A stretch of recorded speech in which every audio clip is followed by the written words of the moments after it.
جانتا ہے۔ نہ تو اندھے پر کچھ گناہ ہے اور نہ لنگڑے پر اور نہ بیمار پر اور نہ خود تم پر کہ اپنے گھروں سے کھانا کھاؤ یا اپنے باپ دادا کے گھروں سے یا اپنی ماؤں کے گھروں سے یا بھائیوں کے گھروں سے یا اپنی بہنوں کے گھروں سے یا اپنے چچاؤں کے گھروں سے یا اپنی پھوپھیوں کے گھروں سے یا اپنے ماموؤں کے گھروں سے یا اپنی خالاؤں کے گھروں سے یا اس گھر سے جس کی کنجیاں تمہارے ہاتھ میں ہوں یا اپنے دوستوں کے گھروں سے، اور اس کا بھی تم پر کچھ گناہ نہیں کہ سب مل کر کھانا کھاؤ یا جدا جدا۔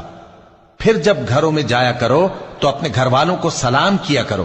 یہ اللہ کی طرف سے مبارک اور پاکیزہ تحفہ ہے۔